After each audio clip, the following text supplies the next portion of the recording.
बिस्मिल्लाहिर्रहमानिर्रहीम। अस्सलाम वालेकुम स्टूडेंट। जैसा कि आपको पता है डिफरेंट एजुकेशन पोस्टों के लिए या जो अभी ईटा के थ्रू जो टेस्ट कंडक्ट हो रहा है उसमें पेडागोजी के हवाले से एमसीक्यूज़ आते हैं, तकरीबन 10 एमसीक्यूज़। उसके हवाले से मैंने पेडागोजी का लेक्चर सीरीज़ स्टार्ट किया हुआ है और बिल्कुल शॉर्ट फॉर्म में मैं वो सारी चीज़ें डिस्कस कर रहा हूँ जिससे पेपर में इंशाल्लाह एमसीक्यूज़ आएंगे। पेपर जाने से पहले इसे ज़रूर देख ले। जो क्रक्स है, जो इसका जो इंट्रोडक्शन है, मैं ऐसे कह लूँ कि जो होल समरी है वो मैंने इन्हीं लेक्चर में बताए हैं, जो कि आने वाले पेपर में आपकी बहुत हेल्प करेगी। और जिस तरह के एमसीक्यूज़ भी आएंगे, अगर आप इसकी समरी और इंट्रोडक्शन को अच्छी तरह सीख ले तो आपको पेपर में कोई भी मसला नहीं होगा। ठीक है, तो चले स्टार्ट करते हैं। मेजरमेंट, असेसमेंट और इवोल्यूशन। ठीक है, इसके हवाले से एमसीक्यूज़ आते हैं। वैसे मेजरमेंट, असेसमेंट एंड इवोल्यूशन सारी एक ही चीज़ है, ऑब्जेक्टिव सेम है और इसमें स्टूडेंट एबिलिटी को चेक किया जाता है। ठीक है, सबसे पहले हम देख ले कि मेजरमेंट क्या है। तो मेजरमेंट क्या है कि if a test collect quantitative data the score in number, score is number यानी न्यूमेरिकल डेटा, तो उसको हम मेजरमेंट कहते हैं। इसमें इस तरह होता है कि जब हम, आपने देखा होगा जब स्टूडेंट से हम टेस्ट लेते हैं तो उनको मार्क्स देते हैं, 10 में से 7 लिए, 100 में से 90 लिए, 92 लिए। ठीक है, इस तरह के जो न्यूमेरिकल डेटा में हम उनको मेजर करते हैं कि उसकी उनकी एबिलिटी कितनी है। तो जो न्यूमेरिकल फॉर्म में हम वो डेटा प्रोवाइड देते हैं, मतलब कि स्टूडेंट को वो देते हैं, फीडबैक देते हैं कि उन्होंने इसमें इतने नंबर लिए। ठीक है, तो इसको क्या कहते हैं, इसको मेजरमेंट, हम इसमें मेजरमेंट कहते हैं। ठीक है, इसके बाद है कि qualitative data, A phrase, a word. Qualitative form like हम देते हैं एक्सेलेंट, गुड, फेयर, ये इस तरह के जो हम देते हैं क्वालिटेटिव फॉर्म में कोई फीडबैक देते हैं, तो इसको हम असेसमेंट कहते हैं। ठीक है, यानी हम देते हैं कि ये बच्चा जो है एक्सेलेंट पोजीशन पे है, गुड पोजीशन पे है, फेयर पोजीशन पे है, या हम कोई दे दे कि बच्चे में ये कमी है, ये कमी है, ये कमी है, तो उसको असेसमेंट किया जाता है। असेसमेंट में हम वो जो कमज़ोरियाँ हैं वो डग आउट करते हैं, उनको हल करने की कोशिश करते हैं। ठीक है, एवोलुएट ओवरऑल जजमेंट और इवोल्यूशन जो है ये थर्ड स्टेप है, जो कि इन दोनों से सबसे बड़ा है, जिसमें हम एज ए होल क्वालिटेटिव और क्वांटिटेटिव दोनों इवोल्यूशन करते हैं। और इसमें इस तरह नहीं होता कि हम कोई उनकी कमज़ोरी डग आउट करते हैं या मतलब उनको हल करने की कोशिश करते हैं, बल्कि सिर्फ ये जज करते हैं कि स्टूडेंट कहाँ पे खड़ा हुआ है।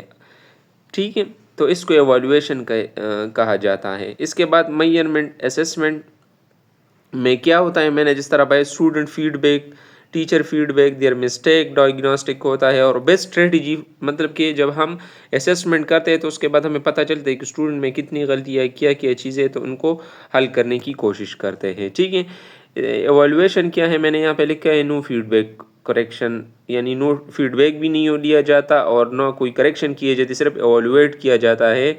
ठीक है, इस साइड पे मैंने दोबारा लिखा हुआ है कि not to improve teaching learning process. ठीक है, बल्कि हम ये देखते हैं कि जो सिस्टम हम चला रहे हैं, जो हम कर रहे हैं, आया ये 100% इम्प्लीमेंट हो रहा है, इसके कोई आउटपुट हो निकल रहा है स्टूडेंट और टीचिंग लर्निंग में कोई बेहतरी आ रही है, तो उसमें हम ये स्टेप हम किस में करते हैं, ये एवोल्यूएशन में करते हैं। ठीक है, अब है कि रिलेशन बिटवीन मेजरमेंट एंड एवोल्यूएशन। ठीक है, तो नेक्स्ट स्लाइड की तरफ जाएंगे। अब मेजरमेंट क्या है कि मेजरमेंट क्वांटिटेटिव डिटर्मिनेशन है। ठीक है, यानी क्वांटिटी टाइम हम कह देते हैं कि इसने 7 नंबर लिए, मतलब कि 10 में से 7 नंबर लिए, 100 में 90%, 90 मार्क्स लिए, तो 90% जो हम पढ़ा रहे हैं उनका असर हो रहा है स्टूडेंट पे, इस तरह। तो ये मेजरमेंट में होता है। इवैल्यूएशन में क्वालिटेटिव क्वांटिटेटिव दोनों होते हैं, एज ए होल जजमेंट हम लेते हैं। ठीक है, इसके बाद मेजरमेंट डिस्क्राइब सिचुएशंस। ठीक है, सिचुएशन डिस्क्राइब करते हैं, मतलब कि हम जो पढ़ा रहे हैं आया किस सिचुएशन में है स्टूडेंट। ठीक है, या हम जो जो तरीका अपना रहे हैं वो किस सिचुएशन का है, स्टूडेंट के दिमाग में जाता है कि नहीं। ठीक है, और एवोल्यूशन क्या होता है कि हम उस असेसमेंट जो असेसमेंट करते हैं, जो मेजरमेंट करते हैं, उसकी वर्थ और वैल्यू क्या है उसको सिर्फ जज करते हैं, ठीक है। जो सिस्टम हमने बनाया हुआ है उसको एवेलुएट करते हैं, ठीक है। इसके बाद relation between assessment and evaluation, ठीक है। तो process of assessment is to decide a direction for action while evaluation is gather summarize analysis and determine which action was successful, ठीक है।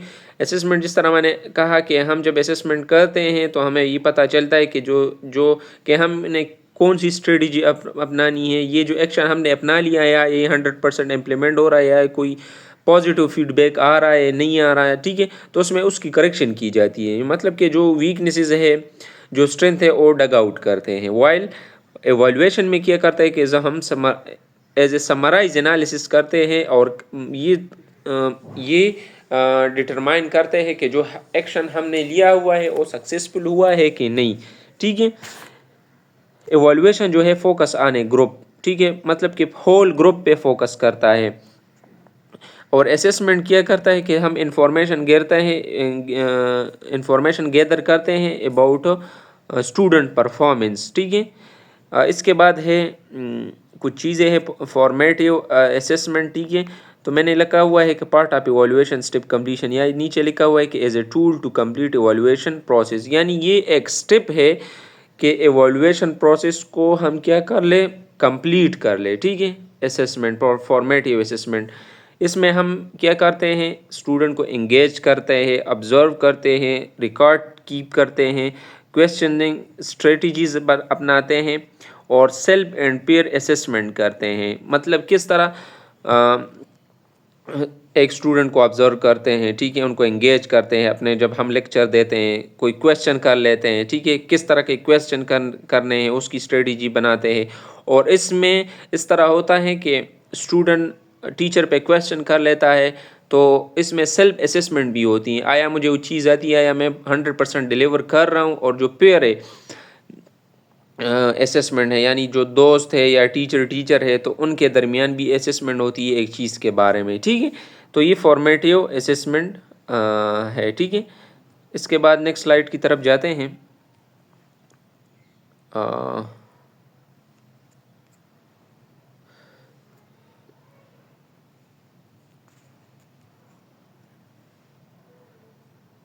हाँ, इसके बाद है ये फॉर्मेटिव एवोल्यूशन है, ठीक है।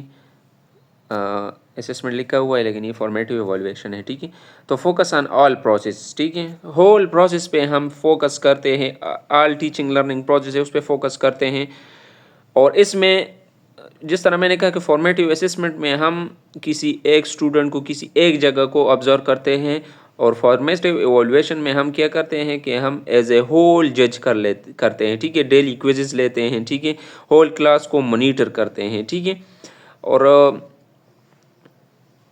इसमें इस तरह होता है कि ये इंटरनल होता है। इंटरनल का मतलब है कि क्लास के अंदर जो चीज़ें हो रही हैं उनको एसेस करते हैं, ठीक है, इवोल्यूएट करते हैं, सॉरी। इसके बाद सम्मेटिव असेसमेंट है। सम्मेटिव का मतलब जैसे कि सम है, तो इसमें हम क्या करते हैं कि ये लास्ट में होता है, ठीक है, यानी चैप्टर के लास्ट में यूनिट जब ख़त्म हो जाए तो टेस्ट लेते हैं।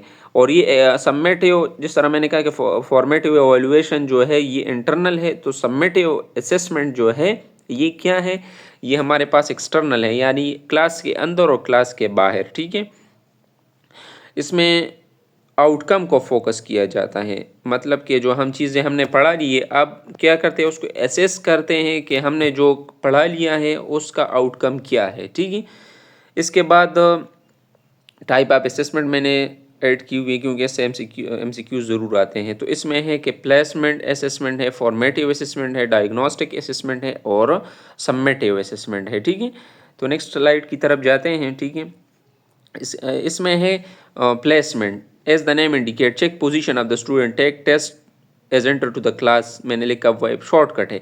प्लेसमेंट में इस तरह करते हैं कि हम देखते हैं कि स्टूडेंट कहाँ पे खड़ा हुआ है, उसकी नॉलेज कितनी है। जब टीचर, आपने देखा होगा टीचर जब क्लास में आता है तो वो कोई क्वेश्चन कर लेता है, वो टॉपिक नहीं पढ़ा रहा होता, एक क्वेश्चन उसके हवाले से करता है, तो उसको पता चलता है कि स्टूडेंट की जो एबिलिटी है, जो स्टूडेंट का जो नॉलेज है इस टॉपिक के हवाले से वो कितना है, ठीक है। तो उनको इसका पता चल जाता है। एग्ज़ाम्पल हम एंट्री टेस्ट लेते हैं, एम्पलीट्यूड टेस्ट लेते हैं, तो ये एप्टीट्यूड टेस्ट लेते हैं, तो ये क्या है, प्लेसमेंट की एग्ज़ाम्पल है। इसके बाद फॉर्मेटिव असेसमेंट है, तो पहले भी मैंने बता दिया। फॉर्मेटिव असेसमेंट ये टीचिंग के दौरान ली जाती है, क्वेश्चन किए जाते हैं, टेस्ट लिए जाते हैं ड्यूरिंग टीचिंग, मतलब कि जो टॉपिक वो पढ़ा रहा होता है ना, तो उसके दौरान क्वेश्चन कर लेता है कि ये स्टूडेंट जो है ये एक्टिव है, उसको कुछ समझ आ रहा है कि नहीं आ रहा है, ठीक है। क्वेश्चन आंसर किए जाते हैं, ऑब्जर्वेशन की जाती है, पेयर असेसमेंट की जाती है, और इसमें सेल्फ असेसमेंट भी होती है, ठीक है। इसके बाद है diagnostic assessment. Diagnostic as the name indicate, इसमें हम गुड एंड बैड या जो स्ट्रेंथ हैं और जो वीकनेस है, खामी और खूबियाँ जो है उसको डायग्नोस किया जाता है, ठीक है। लाइक स्टूडेंट इंटरव्यू की जाती है, कोई डिस्कशन किए जाते हैं, पेरेंट के साथ मीटिंग्स की जाती हैं, ठीक है। या इसमें इस तरह भी होता है कि summative assessment of the previous work भी किया जाता है, ठीक है। ठीक है, तो इसमें इस तरह होता है कि इसमें स्टूडेंट की जो है क्या खूबियाँ और ख़ामियाँ निकाली जाती है, ठीक है। इसके बाद सम्मेटिव असेसमेंट है, तो सम्मेटिव असेसमेंट जो हमारे साथ है ये फेमस भी है, one of the famous traditional technique, ठीक है, या टूल। इस ये लास्ट में किया जाता है, एंड ऑफ यूनिट भी किए जाते हैं, एंड ऑफ चैप्टर किया जाता है, या एंड ऑफ क्लास किया जाता है, या लाइक मिड टर्म एग्जाम हम लेते हैं या एनुअल एग्जाम लेते हैं, तो क्या होता है कि मिड टर्म में जो कोर्स हमने किया हुआ है उसमें टेस्ट ले लेते हैं तो हमें पता चल जाता है, या एनुअल एग्जाम एग्जाम्पल है सबमेटिव असेसमेंट की, ठीक है। इसके बाद है कि टाइप ऑफ इवॉल्यूशन, ठीक है। इवॉल्यूशन हमने कहा कि no feedback process in this, feedback process इसमें नहीं होता, बल्कि क्लास का वर्क चेक किया जाता है, ठीक है। इसमें फर्स्ट नंबर है कि प्लेसमेंट एवोल्यूशन है। तो प्लेसमेंट एवोल्यूशन क्या है कि स्टूडेंट की टेस्ट लेने के बाद इनको मुख्तलिफ जगहों से में तैनात किया जाता है, मुख्तलिफ कंपनी वगैरह मुख्तलिफ टेस्ट लेती है और प्लेस करती हैं। प्लेसमेंट हम एवोलुएट एज ए होल करते हैं, और उसके मुताबिक लेट सपोज कोई स्टूडेंट किसी कंपनी में जॉब करने जा रहा होता है, तो उनसे क्वेश्चन किए जाते हैं मुख्तलिफ किस्म के, उसको एवोलुएट किया जाता है उसके वर्थ को, कि उसने जो सीखा है कितना कमांड है उसको उस पर, तो ठीक है। तो ये है प्लेसमेंट एवोलुएशन, ठीक है। और इसमें स्टेप्स लाइक हमने देखा हुआ है कि जब हम कोई चैप्टर पढ़ा रहे होते हैं, चैप्टर ख़त्म हो जाए तो हम स्टूडेंट से टेस्ट लेते हैं, और आगे अगर ना जाए, क्योंकि अगर उसने चैप्टर 1 टेस्ट पास किया तो हम अगले चैप्टर में जाएंगे, इस तरह। या एंट्री टेस्ट होता है, या जब अभी जो ईटा हो रहा है उसमें फर्स्ट स्टेप क्या है कि स्क्रीनिंग टेस्ट लिया जा रहा है। स्क्रीनिंग टेस्ट में जो जो बंदा पास होगा तो वो अगले स्टेप की तरफ जाएगा, ठीक है। तो ये भी प्लेसमेंट की एग्जाम्पल है, ठीक है। इसके बाद है फॉर्मेटिव असेसमेंट। और फॉर्मेटिव असेसमेंट इंटरनल होता है, मतलब कि इंटरनल इवोल्यूशन है, ये क्लास के अंदर होती है। इसमें टीचिंग लर्निंग को चेक किया जाता है, ठीक है, यानी यूनिट टेस्ट किया जाता है, चैप्टर टेस्ट, मंथली टेस्ट वगैरह क्लास के दौरान, ठीक है। तो इसमें टीचिंग लर्निंग चेक किया जाता है, यानी स्टूडेंट टीचर पे क्वेश्चन कर रहा होता है कि ये किस तरह, ये किस तरह है, तो उसके टीचर की भी इवोल्यूशन हो जाती है, और जो टीचर स्टूडेंट से जो टेस्ट ले रहा होता है तो उनकी भी इवोल्यूशन हो जाती है। इसके बाद डायग्नोस्टिक इवोल्यूशन है। तो डायग्नोस्टिक इवोल्यूशन क्या है कि हम इसमें वीकनेसेस होती हैं, जो स्ट्रेंथ है उसको डायग्नोस करते हैं, ठीक है। Submit evolution as the name indicate, तो ये एंड में किया जाता है, ठीक है, end of semester, class, chapter. इसमें जिस तरह मैंने कहा था कि फीडबैक नहीं लिए जाते, सिर्फ वर्क किया जाता है, वैल्यू चेक की जाती है, और इफेक्टिवनेस चेक किया जाता है कि जो क्लास लिया हुआ है, जो चैप्टर ख़त्म हुआ है, जो सेमेस्टर एंड हुआ है, इसमें स्टूडेंट ने कितना लर्न किया है, ठीक है, या जो टीचर है उसने कितना डिलीवर किया, तो इसमें हम ये करते हैं, ठीक है। ये हमारे साथ समेटिव इवोल्यूशन है, ठीक है। तो it's all about measurement, evolution और असेसमेंट। उम्मीद है आपको लेक्चर अच्छा लगा होगा। फिर भी अगर कोई मसला हो तो आप कमेंट सेक्शन में बता सकते हैं। बस आपने इन चीज़ों को समझना है, जो बैकग्राउंड है इसका। तो इस पे जो भी क्वेश्चन आएगा तो मुझे यकीन है कि 70 to 80% आपको आ रहा होगा कि मतलब कि वो क्या मांग रहा है, और उन्होंने जो ऑप्शन दिए होंगे उनमें वो ऑप्शन ख़ुद बता रहा होगा कि मैं ही ठीक हूँ। तो दुआ में याद रखिएगा। तब तक के लिए अल्लाह हाफिज़।